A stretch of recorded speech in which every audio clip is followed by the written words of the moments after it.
जय हिंद साथियों। आशा करता हूँ आप सबकी तैयारी बहुत अच्छी चल रही होगी, आप सब स्वस्थ होंगे।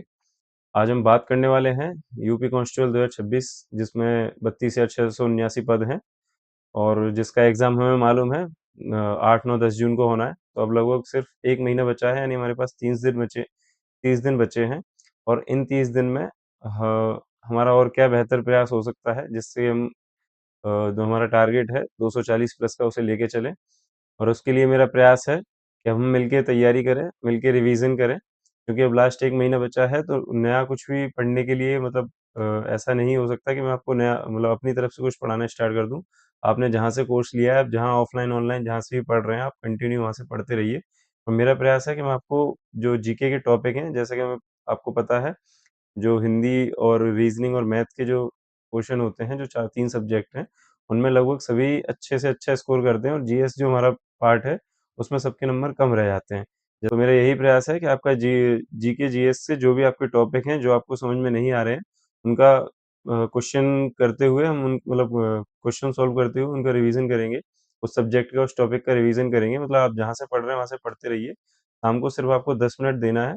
क्वेश्चन से रिलेटेड जो भी हमारा टॉपिक होगा, उसको हम थोड़ा समझते हुए चलेंगे, उसका रिवीजन करते हुए चलेंगे। तो आइए शुरू करते हैं। आज की हमारी पहली क्लास है। मेरा प्रयास रहेगा डेली शाम को आपको 4 बजे एक क्लास डेली दी जाए। चलिए आज हम अपनी पहली क्लास का पहला सवाल की ओर चलते हैं। देखते हैं क्या है। मूल संविधान में कितने भाग और अनुसूचियां थीं?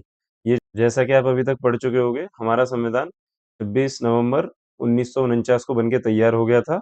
और 26 जनवरी 1950 को, 26 जनवरी, या सीधी डेट लिख लेते हैं, 26/1/1949 को 26/1/1950 को लागू हुआ था।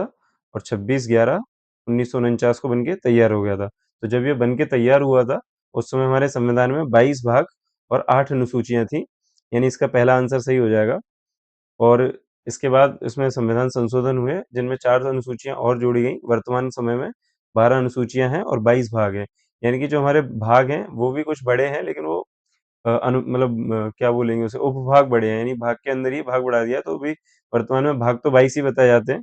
और जो अनुसूचियां हैं वो 12 हो चुकी हैं। यानी 4 हमारी अनुसूचियां और संविधान में बढ़ाई जा चुकी हैं। तो वर्तमान में अगर कोई सवाल पूछा जाता है वर्तमान में कितनी है, तो 22 भाग और 12 अनुसूचियां। और जब लागू हुआ था तब कितने थे?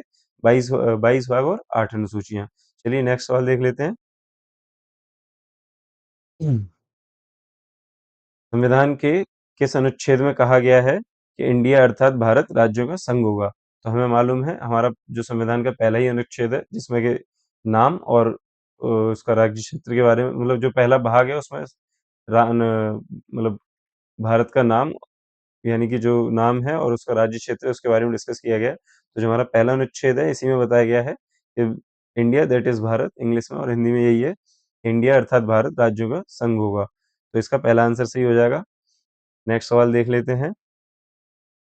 संसद को नए राज्य की स्थापना करने की शक्ति किस अनुच्छेद के तहत प्राप्त है? तो इसमें इसमें ऑप्शन गलत है, पांचवा, 5 की जगह 3 होगा।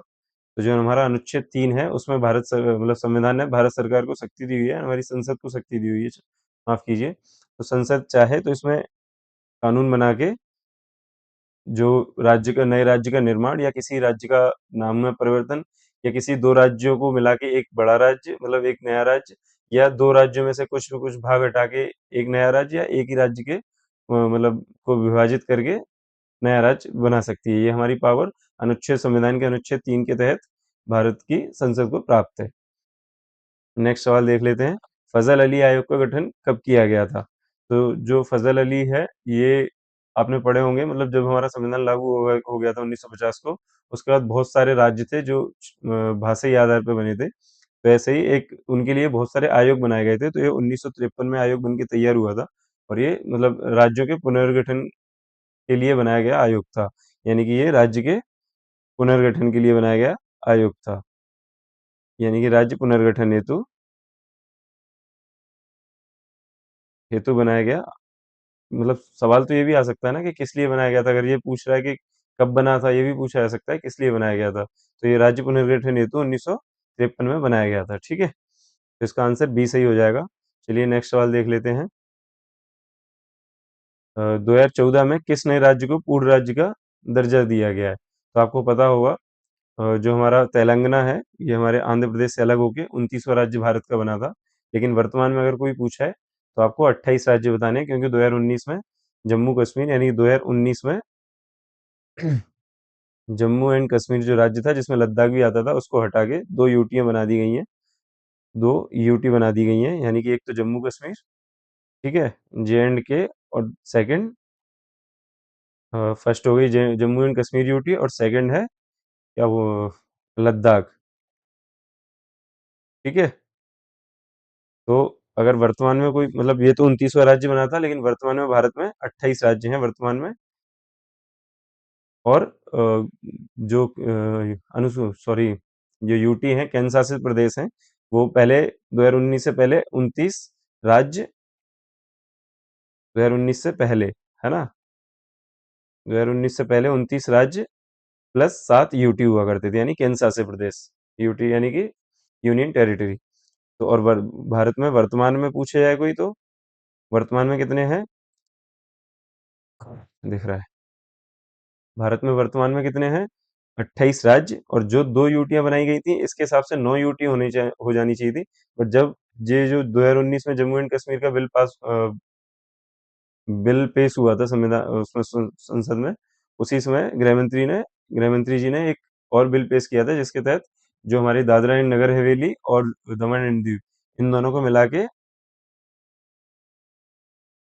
एक ही यूटी बना दिया गया था। यानी इनको एक ही, जो इनका एल उसके बाद से जो इनके एलजी हुए, वो एक ही एलजी होते हैं, मतलब लेफ्टिनेंट गवर्नमेंट वहाँ पे एक ही बैठता है, यानी कि एक एक यूटी बना दिया गया था। तो वर्तमान में 28 राज्य और 8 यूटियाँ, यानी कि एक 2 यूटी बड़ी थी, एक राज्य को तोड़ के 2 यूटी बनाया गया, जिसकी वजह से 9 हो जाने चाहिए थे, बट 2 यूटियों को मिला के 1 कर दिया गया था, इस वजह से ये 8 यूटी हैं वर्तमान में और 28 राज्य हैं।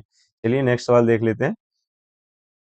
भारतीय नागरिकता का उल्लेख संविधान के किस भाग में है? तो हमें पता है, पहले भाग में तो हम पढ़ चुके हैं, भारत एवं उसका नाम एवं राज्य क्षेत्र के बारे में दिया है, नाम एवं राज्य क्षेत्र।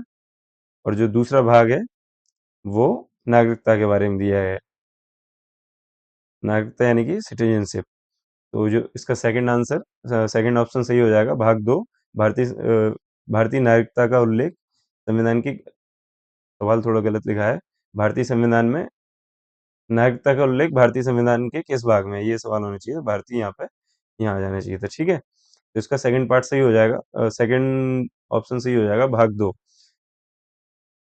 भाग 3 में हमें बताइए, भाग 3 में क्या है, आप लोग कमेंट करके बताइए, और अगर मेरा प्रयास अच्छा लग रहा हो तो दोस्तों के साथ शेयर जरूर करें।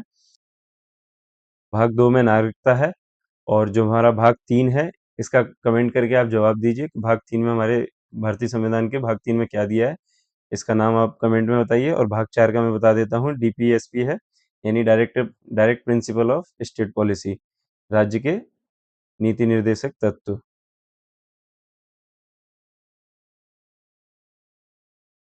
नीति निर्देशक तत्व, पहली क्लास है तो बहुत सारी समस्याएं हो सकती हैं। चलिए नेक्स्ट सवाल देख लेते हैं। भारत में किस प्रकार की नागरिकता का प्रावधान है? यानी कि जो हमारी भारत है, इसमें 4 ऑप्शन है, दोहरी नागरिकता, एकल नागरिकता, क्षेत्रीय नागरिकता, विश्व नागरिकता। विश्व नागरिकता अभी तक किसी भी देश ने लागू नहीं की है, यानी कि वर्ल्ड की एक ही नागरिकता हो, उसके अलावा बात तो अगर ये लागू हो जाएगी, तो हमें ना किसी, मतलब पासपोर्ट की या किसी वीज़ा वगैरह की या दूसरे देश में जाने के लिए ज़रूरत नहीं पड़ेगी। क्षेत्रीय नागरिकता अमेरिका के कई राज्यों में है, मतलब वहाँ दोहरी नागरिकता ऐसे भी कह सकते हैं, क्षेत्रीय नागरिकता भी कह सकते हैं।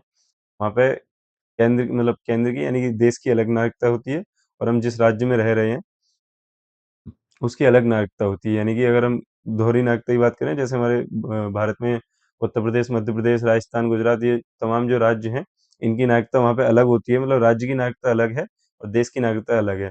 लेकिन हमारे भारत में ऐसा नहीं है, हमारे देश में सिर्फ देश की नागरिकता लेनी रहती है, किसी को राज्य की नागरिकता मतलब है ही नहीं है, संविधान में ही नहीं है। तो हमारे संविधान में सिर्फ एकल नागरिकता का प्रावधान है, इसका, और बी ऑप्शन सही हो जाएगा, एकल नागरिकता, ठीक है। नेक्स्ट सवाल देख लेते हैं।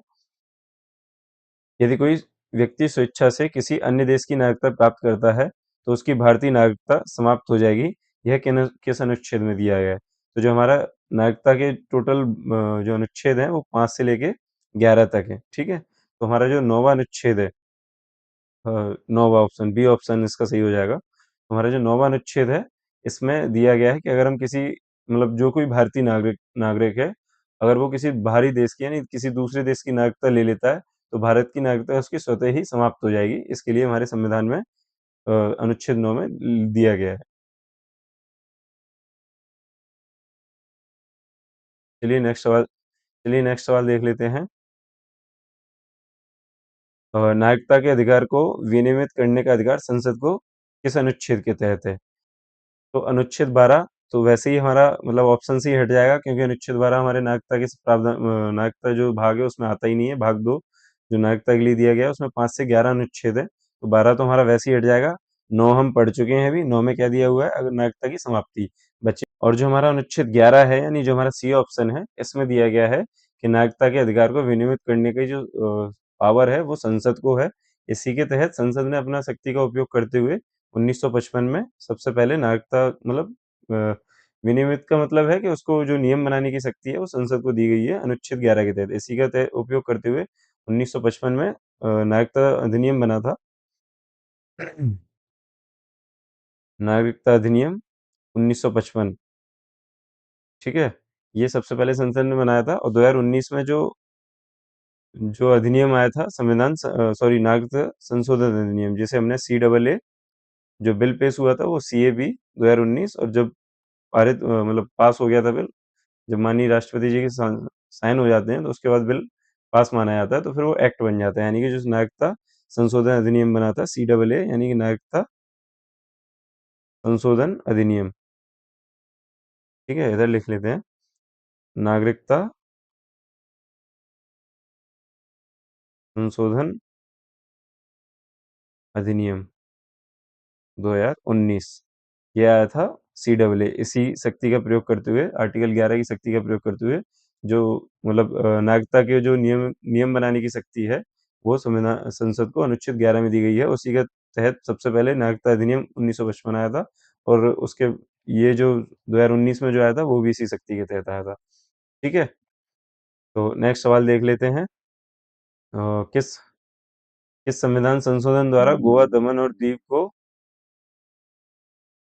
संघ राज्य क्षेत्र का दर्जा दिया गया है? तो अगर आपको मेरा प्रयास अच्छा लग रहा हो तो प्लीज़ दोस्तों के साथ इसे शेयर करें, वीडियो को लाइक करें और चैनल को सब्सक्राइब करें अगर आप पहली बार मेरे चैनल पर आए हैं, और कमेंट करके बताएं कि नेक्स्ट नेक्स्ट आपको किस टॉपिक का रिवीजन करना है। यकीन मानिए मैं आपसे पहले ही कह रहा हूँ, आप जहाँ से पढ़ रहे हैं कंटिन्यू आप वहाँ से पढ़ते रहिए। बस आपको 10 मिनट देने हैं और एक टॉपिक आपका रिवीजन इसमें होता रहेगा आपका, है ना, मेरी प्रयास के जरिए। तो 10वां सवाल देख लेते हैं। किस संविधान संशोधन द्वारा गोवा, दमन और दीव को संघ का राज्य क्षेत्र का दर्जा दिया गया था? संघ राज्य क्षेत्र का दर्जा दिया गया था। तो ये जो हमारा 12वां संविधान संशोधन हुआ था 1962 को, जैसा कि हमें पता है गोवा पुर्तगालियों के अधीन था, तो 1961 में तो आया ही था शायद। हाँ, 1961 में भारत में शामिल हुआ था पुर्तगालियों से लेके, और जो 12वां संविधान संशोधन के तहत फिर उसको भारत में राज्य का दर्जा दिया गया था। प्रयास अच्छा लगा हो तो वीडियो को लाइक करें, चैनल को सब्सक्राइब करें, और कमेंट में नेक्स्ट टॉपिक किस टॉपिक पे आपको रिवीजन करना है, किस टॉपिक के आपको सवाल चाहिए, उसके लिए कमेंट करें। मिलते हैं नेक्स्ट वीडियो में। जय हिंद।